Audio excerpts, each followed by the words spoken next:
చాలా తీవ్రంగా ఖండిస్తూ ఉన్నాం. పెద్ది సుదర్శన్ రెడ్డి విగ్రహాన్ని నర్సంపేటలో నెలకొల్పితే దాని చాలా పైశాచికత్వం. ఈ ప్రభుత్వానికి పెద్ది సుదర్శన్ రెడ్డి పేరు అంటే ఎంత భయాందోళనో జరుగుతున్నటువంటి సంఘటనలు బట్టి తెలుస్తూ ఉన్నది. తెలంగాణ ఉద్యమకారులు బోనాల పండుగ జోర్దార్గా చేయాలని ఆలోచన చేస్తున్నారా? అయితే కిసాన్ ఫ్యాషన్ మాల్ లా అద్రిపోయే ఆఫర్లున్నాయి. జోర్దార్గా షాపింగ్ చేయండి.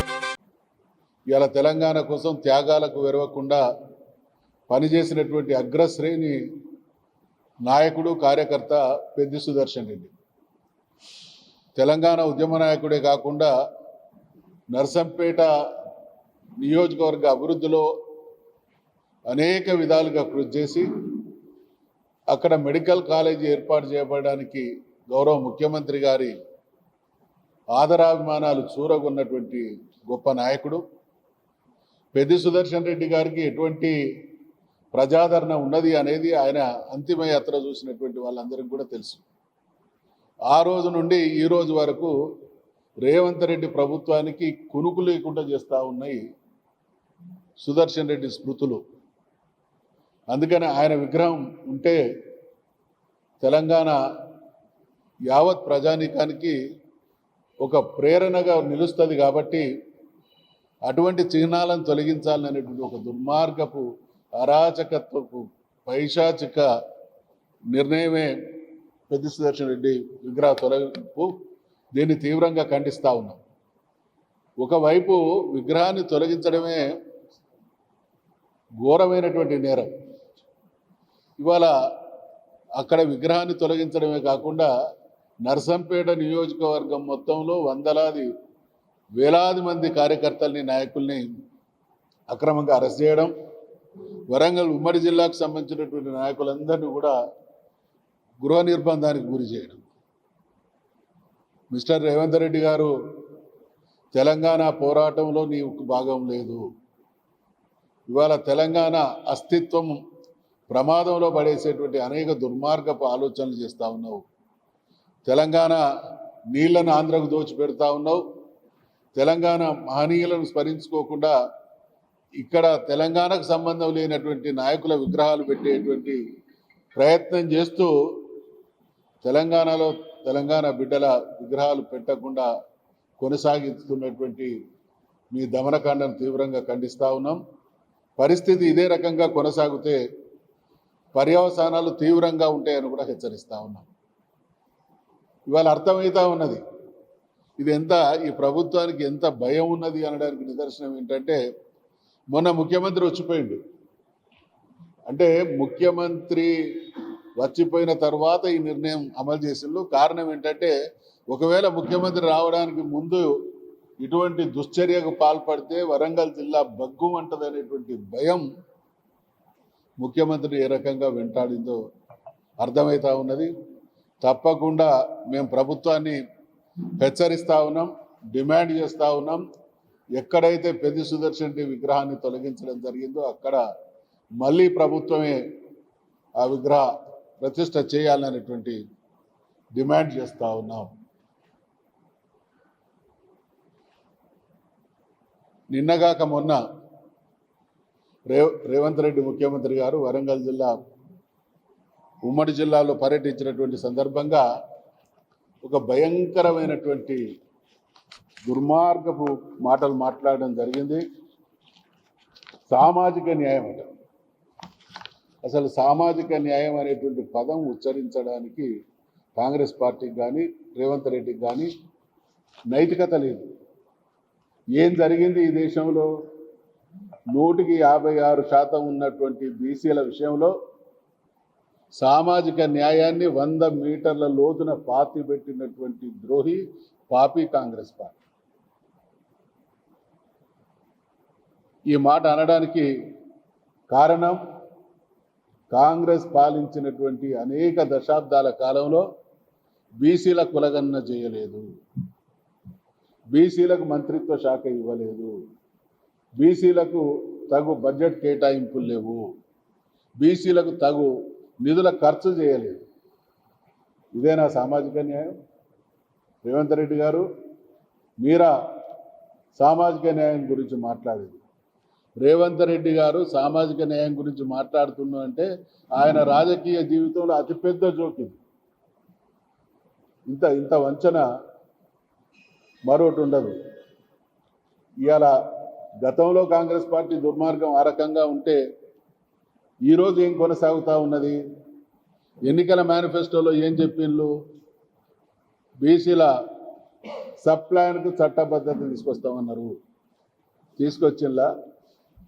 అంటే ఏ రకంగా కూడా బీసీలు పైకి రావడానికి హామీలు ఇవ్వడం, హామీలను తొంగలో దొక్కడం, చివరికి మళ్ళీ మసిబూసి మాయారెడ్డి గాయ చేసేటువంటి మాటలు మాట్లాడడం. ఇవాళ బీసీ సబ్ ప్లాన్ ఉసులేదు. సంవత్సరానికి 20,000 కోట్ల చొప్పున 5 సంవత్సరాల్లో 1,00,000 కోట్లు ఖర్చు చేస్తామని అన్నారు. ఇవాళ నిజంగా నీది అయ్యా ముఖ్యమంత్రి గారు, మీది నాలుగే అయితే తాటిమట్ట కాకపోతే 2.5 సంవత్సరాలు గడిచింది కదా, 50,000 కోట్ల రూపాయలు కేటాయించి ఖర్చు చేయాలి కదా. ఎంత కేటాయించడం, ఎంత ఖర్చు చేసినా శ్వేతపత్రాన్ని డిమాండ్ చేస్తా ఉన్నాం. ఏ ఒక్క విషయంలో బీసీలకు న్యాయం చేసినటువంటి పాపాన పోలేదు. చాలా సందర్భాల్లో మీ అందరికి కూడా నేను గతాన్ని గుర్తు చేస్తున్న పెద్దలారా, వారి సామాజిక వర్గం మాత్రమే పరిపాలించేటువంటి అర్హత ఉన్నది అని చెప్పి మిగతా వర్గాలన్నింటినీ అవమానపరిచినటువంటి నీచ చరిత్ర రేవంత్ రెడ్డి. అటువంటి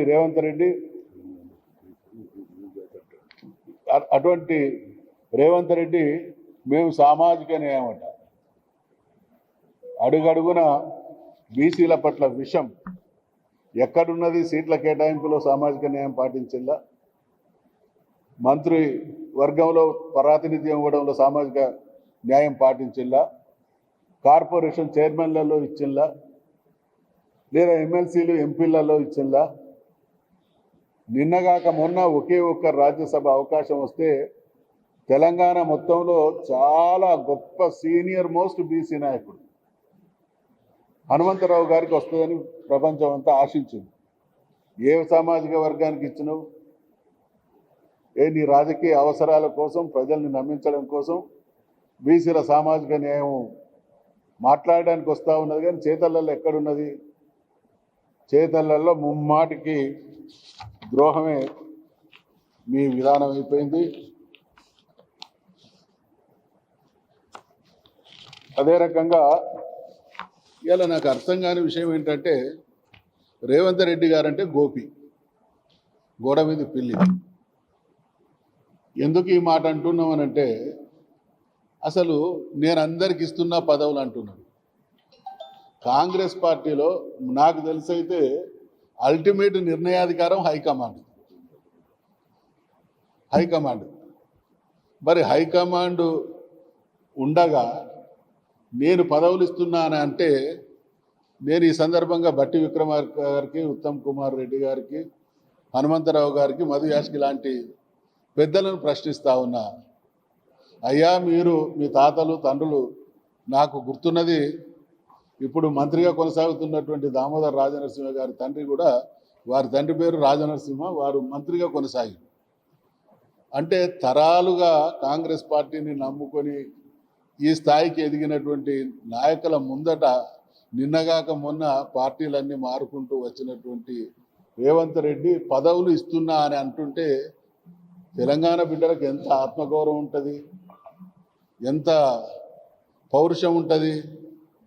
మీ ముందట పార్టీలు మారొచ్చి ఉన్నటువంటి వ్యక్తి మీకు పదవులు ఇస్తున్నాము సీనియర్ నాయకులకు అని అంటే ఎక్కడ మీ ఆత్మాభిమానం తాకట్టు పెడతా ఉన్నారు?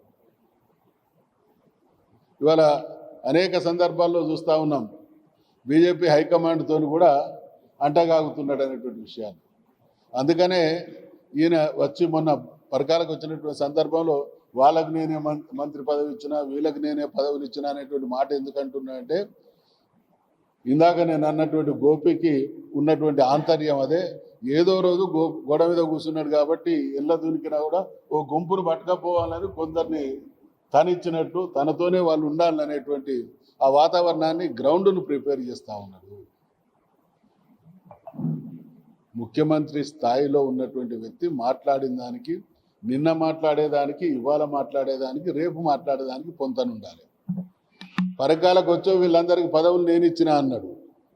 నిన్ననో మొన్ననో బహుశా మీరు అందరు చూసి ఉంటారు. జగ్గారెడ్డి దగ్గరికి పోయి ఆడ మీటింగ్లు ఏం మాట్లాడు, జగ్గారెడ్డి పోటీ చేస్తేనే నేను పోటీ చేయ అని అంటున్నావు. మన పార్టీకి హైకమాండ్ రాహుల్ గాంధీ గారు ఆయన నిర్ణయానికి అందరం కట్టుబడి ఉండాల్సిందే అనో అక్కడ అంటాడు. ఆడనో రాహుల్ గాంధీ నిర్ణయానికి కట్టుబడి ఉండాలని ఒక స్టేట్మెంట్ ఇస్తాడు. పరకాలకు వచ్చో వీళ్ళందరికీ నేనే ఇచ్చినటువంటి స్టేట్మెంట్ ఇస్తాడు. ఏంటి పరస్పర విరుద్ధమైనటువంటి వ్యాఖ్యానాలు? ఆలోచన లేదు, అవగాహన లేదు. ప్రజల్ని తెలంగాణలో ఉన్నటువంటి సమస్యలన్నీ గాలికి వదిలేసి ఇవాళ ఇష్టం వచ్చినట్టు పరిపాలన అంటే ప్రజల జీవితాల్లో ఒక మార్పు కనబడాలి. తను ఏం సెల్ఫ్ డబ్బా ఎట్లా కొట్టుకుంటున్నాడు అంటే నేను రోజుకు 18 గంటలు పనిచేస్తానంట. ప్రజలు హర్షించేది నువ్వు 18 గంటలు పనిచేస్తానవా 20 గంటలు పనిచేస్తానా అనే దానికి కాదు. హర్షించేది ఇచ్చినటువంటి హామీలు ఏ మేరకు అమలు చేసిండ్రు అనే దాన్ని క్రైటీరియా తీసుకుంటారు తప్ప ఎందుకు నీ 18 గంటలు పనిచేయడం? రాసి రంపాన పెట్టడానికా? అన్ని విషయాల్లో తెలంగాణను సర్వనాశనం చేయడానికా? 8 లక్షల కోట్ల అప్పు ఉన్నది. అసలు చదువుకున్నవా? సంస్కారం ఉన్నదా? పాలన నిర్వర్తించొస్తా ఉందా? చాలా సందర్భాల్లో కాగ్ కానీ ఆర్బీఐ కానీ చెప్పింది 4,17,000 కోట్లు గత ప్రభుత్వం చేసినటువంటి అప్పు అనేటువంటి విషయాన్ని. ఇది కేసీఆర్ గారి స్టేట్మెంటు, మధుసూనాచారి స్టేట్మెంటు, ఇతరత్ర వేరే వాళ్ళ స్టేట్మెంట్ కాదు. ఈ దేశంలో రాష్ట్రాలు వాటి ఆర్థిక పరిస్థితుల మీద సంపూర్ణమైనటువంటి కంట్రోల్ ఉన్నటువంటి 2 సంస్థలు కూడా 4 లక్షలు అంటే ఈయన 8 లక్షలు అంటే ఎటు చేసి అంటే ప్రజల్ని నమ్మించవచ్చు, మోసం చేయవచ్చు అనేటువంటి విద్యలో ఆరితేరినోనివి. కానీ నీ టక్కుటమార గోకర్ణ గజకర్ణ విద్యలన్నీ కూడా తెలంగాణ ప్రజానీకానికి అర్థమైనాయి. మళ్ళీ చెప్తున్నా, మళ్ళీ నీ గోకర్ణ గజకర్ణ టక్కుటమార విద్యలన్నీ కూడా తెలంగాణ ప్రజలకు అర్థమైనాయి. అందుకనే ఎక్కడికి పోవాలన్నా ముందస్తు అరెస్టులు చేయించడమా, లేకుంటే తెలంగాణ సమాజంలో గౌరవప్రదంగా ఉన్నటువంటి వాళ్ళ వ్యక్తిత్వాలను తగ్గించడమా, లేదా సుదర్శన్ రెడ్డి గారి లాంటి ఉద్యమకారుల విగ్రహాలు ఉంటే అవి ఆ ప్రాంతానికి, ఆ జిల్లాలకు శాశ్వతంగా ఒక ప్రేరణగా పనిచేస్తాయి కాబట్టి వాటిని లేకుండా చేయడం. ఏమవుతుంది? నీకు భయం లేకపోయింటే తెలంగాణ గడ్డ మీద తెలంగాణ వాళ్ళ విగ్రహాలు ఉండకూడదు అనేటువంటి ఆంధ్ర రాజకీయ నాయకుల అడుగులకు మడుగులొత్తేటువంటి విధానం నీది కాకుంటే ఎందుకు తీసేసినావు పెద్ద సుదర్శన్ రెడ్డి విగ్రహాన్ని?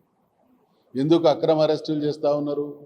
ఇప్పుడు మీరు కూడా గమనించుంటారు, మా కోసం కూడా పోలీసులు వచ్చారు. అందుకనే మళ్ళీ హెచ్చరిస్తూ ఉన్నాం, పెద్ద సుదర్శన్ రెడ్డి విగ్రహాన్ని ప్రభుత్వమే అక్కడే తిరిగి ఏర్పాటు చేయాలి.